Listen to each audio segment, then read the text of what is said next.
Hi, in this video I want to show you an exercise that is going to help you develop your knowledge of arpeggios as well as your bebop sound. So generally speaking, when you're trying to sound bebop, you want to always be able to land a chord tone of whatever chord is going to be played in the background, along with the downbeat or the pulse of the metronome. So if we're speaking in C major, you want to be always able to land a C, an E, a G or an A along with the downbeat. And this exercise is going to help you develop that, as well as the next exercise that I'm going to present in a video, which is available in the description below. And for that you need to know the 4 arpeggio shapes which start with a chord tone of C, if we're speaking in C. And so these would be C major 7, E minor 7, G7 and A minor. And so you need to know these shapes as well as the same arpeggio but with jump. So what I call an arpeggio with jump is just a normal arpeggio, but so you start on the tonic, but the next note is played an octave below. So for instance, if we speak about G7, which would normally sound like this, you start on G, but then the next note is an octave below. So instead of...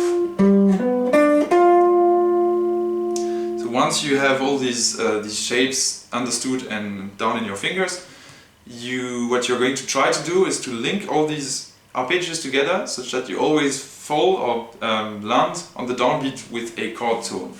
So what you do is you play an arpeggio, let's say C7, C major 7, and then you move to the next available chord tone, which would be either C or A. So let's say A, and then you play A minor. So you start with an arpeggio, move to the next available chord tone, play the arpeggio. And your goal here is to try to form a never-ending chain of arpeggios which always fall on the downbeat. So let's say I start on E minor 7. This would sound like this.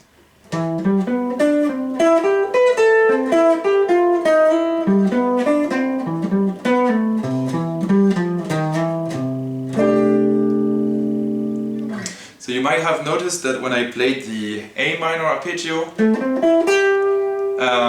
I played then a passing tone from D sharp to E. And the reason for that is that when you play A minor, the next available chord tone is only A, but you don't want necessarily to be playing the same thing 2 times. And then the next available scale note is F, which is the 4th of C, which does not sound really good. So you use this passing tone to move to the 3rd, which is E, which is again a chord tone, and then you can develop this exercise again and continue playing your chain of arpeggios. So once you have understood and practiced this in C major, of course you can apply the same idea to a dominant scale. So if you play this in C7, you can apply the same idea starting on different chord tones. And so if I play this in C7, it could sound like this.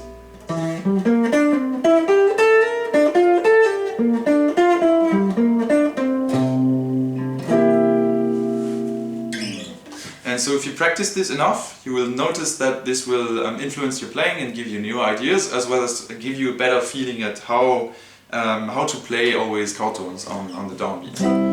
I hope this was clear, and if you have questions, leave a comment below.